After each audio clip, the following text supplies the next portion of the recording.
Hey everyone! This is a quick reminder to subscribe and hit that like button.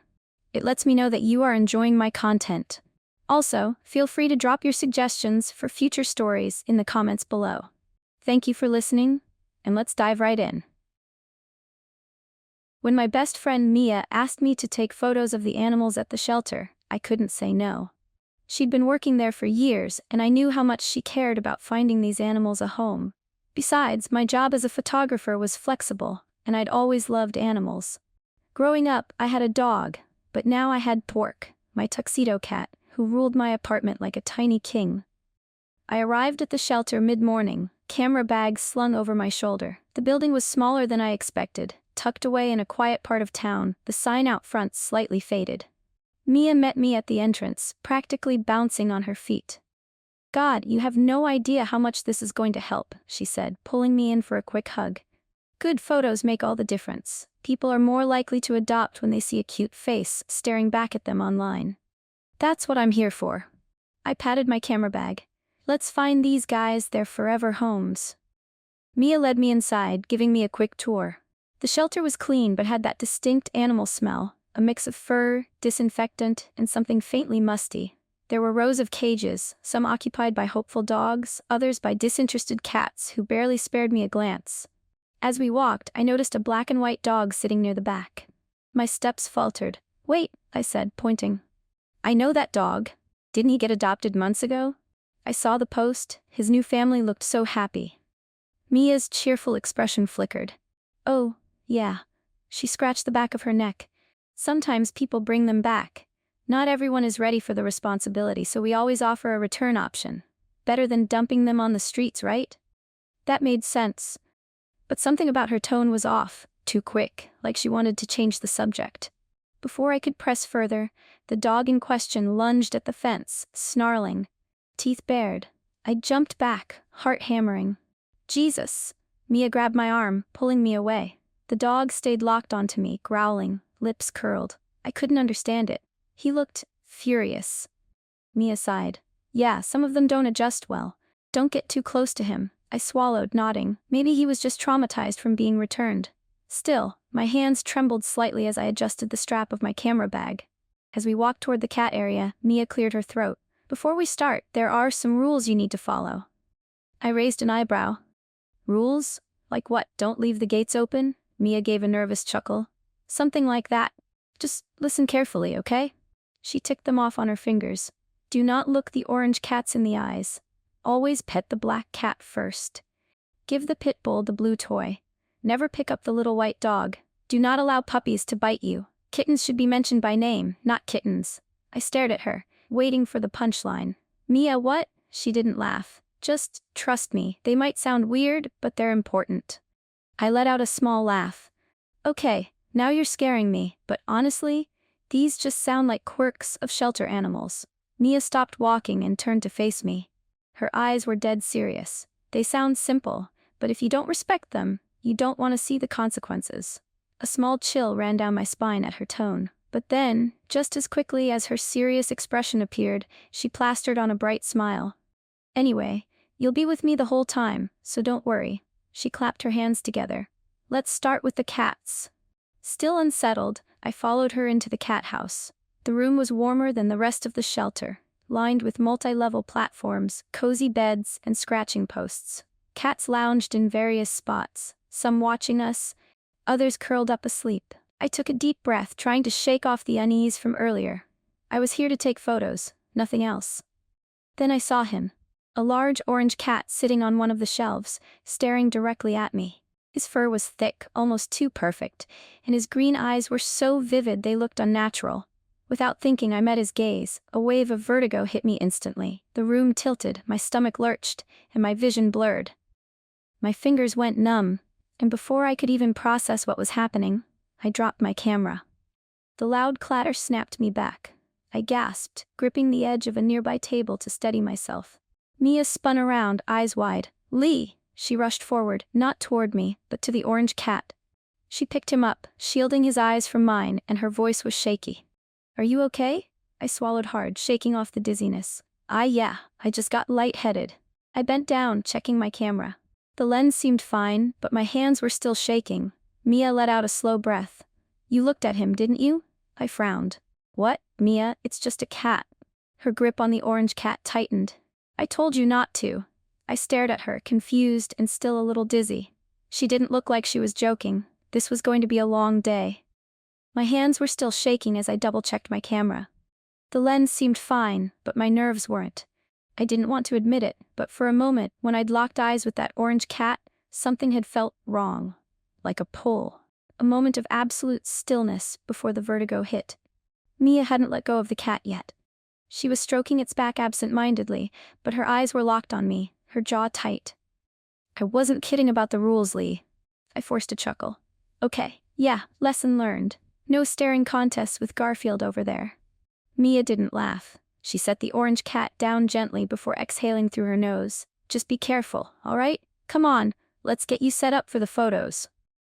I nodded, trying to shake the lingering discomfort. It was just a cat. A weirdly intense one, sure, but I wasn't about to start believing in shelter ghost stories.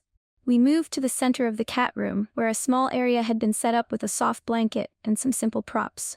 I knelt down, adjusting my camera settings. From the corner of my eye, I saw two cats approaching, one sleek and black, the other a tuxedo cat, black and white like my own cat at home. I smiled, reaching out automatically. Hey there, buddy. I scratched behind the tuxedo cat's ears, feeling the familiar soft fur beneath my fingertips. He purred immediately, pushing into my touch. A deep, low growl rumbled behind me. Before I could even turn around, something sharp raked across my forearm. I yelped as claws dug into my skin, tearing through my sleeve. The black cat had launched itself at me, claws hooking into my arm, biting down hard on my wrist. Shit! I stumbled back, trying to shake it off. The tuxedo cat bolted, but the black cat held on, its teeth sinking in deeper. Stop! Stop! Mia was suddenly there, prying the cat off with practiced hands. The moment she pulled it away, the black cat hissed one last time before darting off into the shadows, tail puffed out. I cradled my arm, staring in shock at the deep red scratches blooming across my skin. The bite wasn't deep, but it was definitely gonna bruise. Mia spun on me, eyes blazing. What did I say? I blinked. Mia, what the hell? You pet the tuxedo cat first. Her voice was sharp, cutting. I hesitated. Yeah? She let out a harsh breath, rubbing her temples. The rule, Lee. Always pet the black cat first. My mouth opened, then closed. I wanted to argue, to tell her this was insane, but I couldn't ignore the pain radiating from my arm. I'd been around cats my whole life.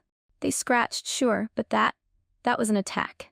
Mia crouched beside me, inspecting my wounds. She was silent for a long moment before sighing. Come on, let's clean that up. After patching me up with antiseptic and bandages, Mia led me to the next setup, a smaller room with a playpen full of kittens. Mia gave me one last stern look before leaving me alone with them. Stick to the rules, Lee. I rolled my eyes as she shut the door. Maybe I had been careless, but come on. Shelter animals were bound to be skittish, right? Shaking off the unease, I turned my focus to the kittens. They were adorable.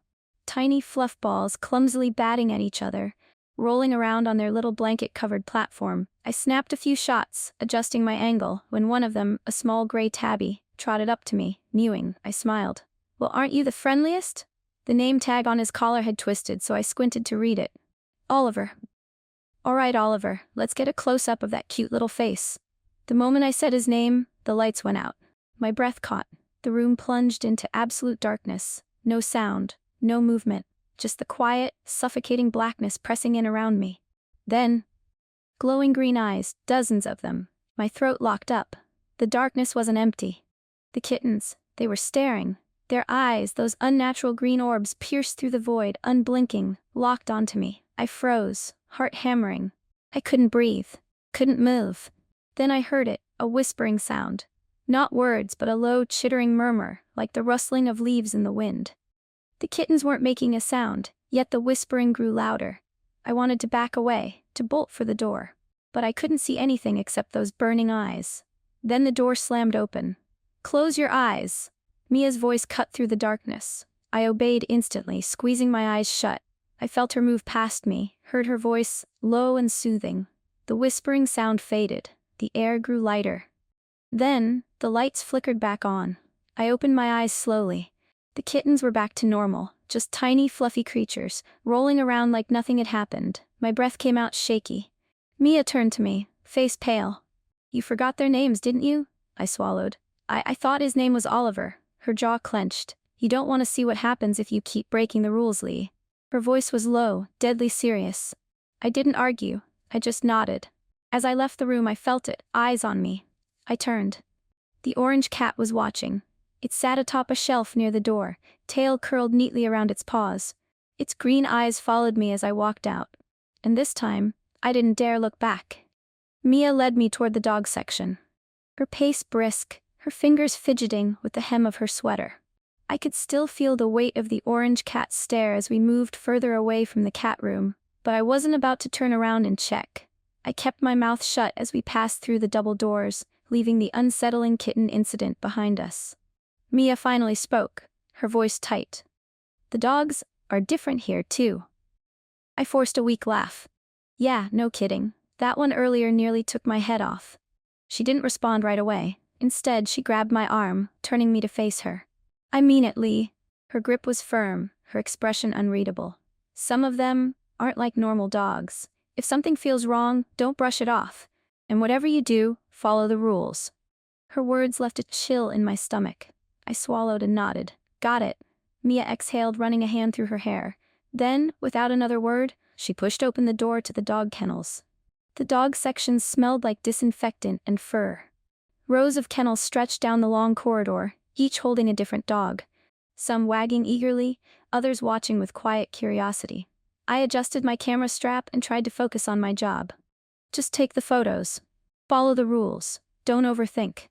A golden retriever mix bounded up to the bars, tail wagging. I snapped a few shots, moving along. A pit bull sat perfectly still, staring at me as I passed. My steps faltered when I realized its eyes weren't just focused on me. They were locked on something behind me. I turned instinctively, and froze. At the end of the hall, it was watching me. A dog. No, a massive dog. Not a large breed, not an adult dog that grew big over time. This thing should not be here. It was too large, its body impossibly stretched, its fur was black and matted, clumped in unnatural ways.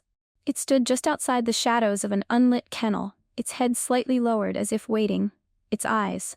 Not the warm, eager gaze of a dog. Not even an animal's eyes. They were wrong. My breath hitched. "Lei," Mia's voice cut through my thoughts, sharp and urgent. I flinched. "Keep moving." I didn't hesitate. I turned away, swallowing hard, forcing myself to focus on the next dog. A tiny puppy caught my attention next, a little mutt, no more than a few months old. He yipped excitedly, his whole body wiggling as he licked my fingers through the bars. I smiled for the first time that day. "You're a friendly little guy, huh?" I clicked the latch open, just enough to reach in and give him a scratch. He nipped playfully at my hand, tiny teeth barely even breaking the skin. And suddenly, Mia's sharp intake of breath. My head snapped up. She was staring. Not at me. At the end of the hall. At it. The massive dog was still there. But this time, it was growling. A low, guttural rumble that vibrated through the floor. The air changed. The other dogs, all of them, fell completely silent. No barking. No whining. Not even the sound of tails thumping. Just stillness. And then, the lights flickered. A sharp whisper brushed against my ear.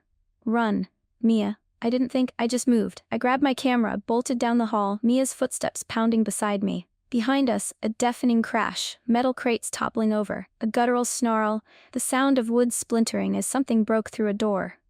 We ran. We ran as the air grew heavier, as the lights flickered wildly, as the walls seemed to close in around us. The front office, just ahead. We lunged inside, slamming the door shut.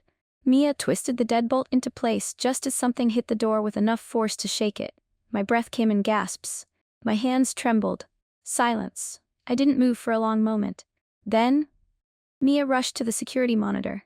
I followed, my heart still hammering. She clicked through the cameras, her fingers moving too fast. Kennel 1, empty. Kennel 2, empty. Kennel 3, empty. What? My voice came out weak. "The cats," Mia whispered. "The cat cages were empty. Every single one." A new feed flickered onto the screen. My stomach dropped. The massive dog stood in the center of the shelter, not alone. The other cages, one by one, the doors were unlocking, not by accident. The animals were letting themselves out. I couldn't breathe. On the security screen, the animals moved with purpose, not like a chaotic stampede, not like panicked creatures fleeing their cages. They were organized. Leading the charge were the 3 cats. The black cat slinked ahead, its body low and calculated, eyes gleaming like twin embers. The tuxedo cat stayed close behind, its tail flicking in sharp, deliberate movements. And at the center, watching with unnerving intent, was the orange cat. It locked eyes with the camera, my stomach twisted. "They're coming," I whispered. Mia was still clicking through camera feeds, hands shaking. This shouldn't." She cut herself off, sucking in a sharp breath. The massive dog was at the front of the pack, its body hulking over the others. And then, it charged. The office door shook violently as it slammed against it. The walls shuddered, dust raining down from the ceiling tiles. I staggered backward, gripping my camera like it could somehow protect me. Mia's eyes were wide. "That door won't hold." Another slam. This time, I saw the wood splinter. Another. The door buckled, the hinges groaning under the pressure. The barking, the yowling, the heavy sound of claws scraping against the tile floor. It was all getting closer. Mia grabbed my arm. "We have to." The door exploded inward. The force sent both of us sprawling to the ground. Before I could move, before I could even react, they were on us. A blur of fur and claws and teeth. Something latched onto my sleeve, dragging me across the floor. I thrashed, kicking wildly, my camera slipping from my grasp. Mia screamed. I whipped my head toward her, just in time to see it. The massive dog. It had her. Its jaws locked around her arm, its enormous body nearly swallowing her whole. The other animals swarmed, snapping at her legs, her shoulders, dragging her toward the doorway. "No, Mia!" She clawed at the floor, her wide, terrified eyes locking onto mine. "Lee, run!" I lunged forward, grabbing for her hand, but it was too late. The massive dog yanked her back, its muscles coiling like a snake, and then they were gone. Mia's screams had faded. That was the worst part. Not the chase, not the blood, not even the way the animals had moved in perfect, unnatural unison. It was the silence. I followed the streaks of red down the dim hallway, my breath coming in shallow gasps.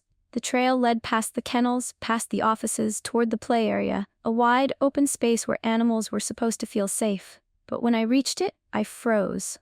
Every animal in the shelter was there, sitting in a perfect circle, dogs and cats side by side, motionless, waiting. And in the center, Mia. She was on her knees, her arm hanging limp, blood soaking through her sleeve. Her eyes flicked to mine, desperate, terrified, but she didn't move. None of them did. A single stool sat at the front of the room. Perched atop it, staring straight at me, was the orange cat.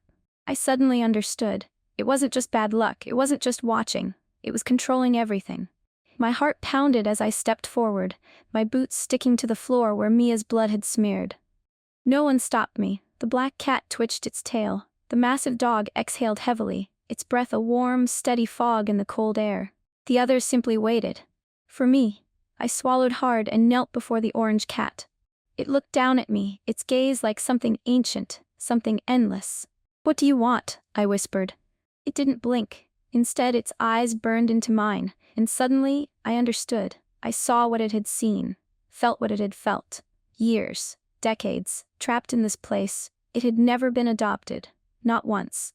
Not because no one wanted it, because every time it left, it came back. Over and over.